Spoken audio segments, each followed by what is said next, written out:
The nursing home. I have some good ideas for what I want to do here. Well, what do they sell? Do you have any guns here? I think they might. Security. Do you have a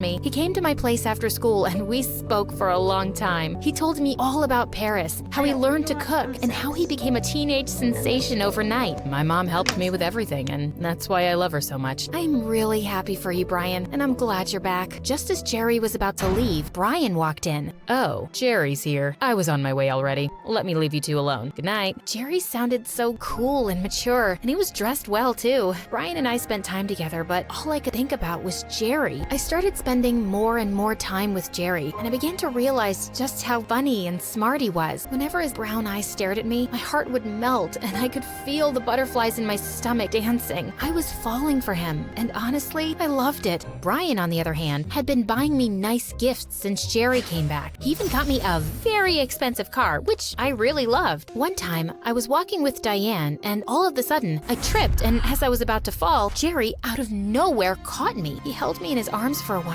and I just stared into his gorgeous eyes. He reached out to kiss me, but Brian walked up to us that moment. What's going on here? I pushed Jerry aside and ran away. I was so confused. I didn't know what to do. The day of the beauty pageant grew closer, and I began to panic. Don't be a baby. We've practiced, and I've helped you a lot. I'm sure you'll be fine. He sounded so much like a jerk, but he was right. We had practiced so much, and I could feel the confidence building inside of me. That all crumbled when Joy, the witch, accused me of stealing. She would never do that. Yes, she did, and I have the proof. She stole my expensive necklace and hid it in her locker. I saw her when she did it. You're such a liar. Why would I steal your cheap necklace? Why don't we find out if I'm a liar or not then? Open your locker. To my biggest surprise, the necklace was placed on one of the books in my locker. How did it get there? My jaw dropped as the principal picked up the necklace. Everyone looked at me weird, including Brian. My dad and brothers were certain that when I was called into the principal's office that I couldn't steal. They had bought even more expensive necklaces for me, so why would I steal one? You are hereby disqualified from the beauty pageant, and you must serve detention for a week. I ran out of the principal's office crying. I couldn't believe it. Everyone would think I'm a thief, and they wouldn't believe me anymore. Jerry walked out of the shadows, and he came over to me. Hey, I heard what happened. Are you okay? Leave me alone, Jerry. I know you think I'm a thief as well. I could never think of you like that, and I know very well you are not a thief.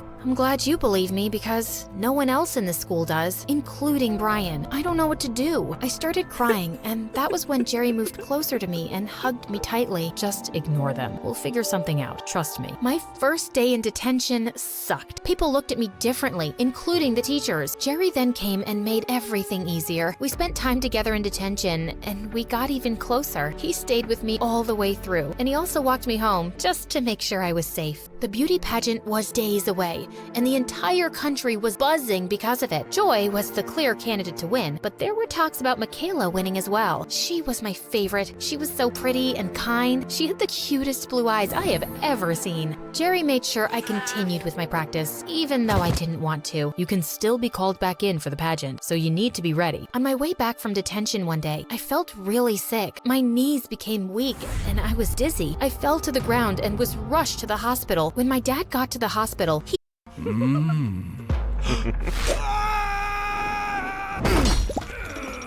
he demanded that I be transferred to the same hospital I was admitted to when I was much younger. I was in a coma for 2 weeks. Everyone was worried sick. Brian, who had disappeared since Joy accused me of stealing, came back and stayed by my side. Jerry was there too, and they both argued from time to time about who deserved me more. How could you abandon her when she needed you the most? You don't deserve her. And who are you to decide that? She's my girlfriend, and there is nothing you can do about that. The doctors ran some tests, and they found out I had a rare kidney disease, and I needed a kidney transplant. My dad couldn't be the donor because he had the same disease. My brothers were on a very important business trip, and they weren't even told that I was in the hospital. Diane gave excuses, and Brian ran away again. Time was running out, and I needed a donor quickly. I'll be the donor. Jerry stepped up, and he donated one of his kidneys. The surgery was successful, and weeks later, I was discharged from the hospital. I got back home and continued the preparation for the beauty pageant with Jerry. Some days before the pageant, the school found out that Joy planted the necklace in my locker just to get me kicked out of the pageant. She confessed after she was caught trying to pull the same trick on Michaela. She was suspended and I was called back in for the pageant.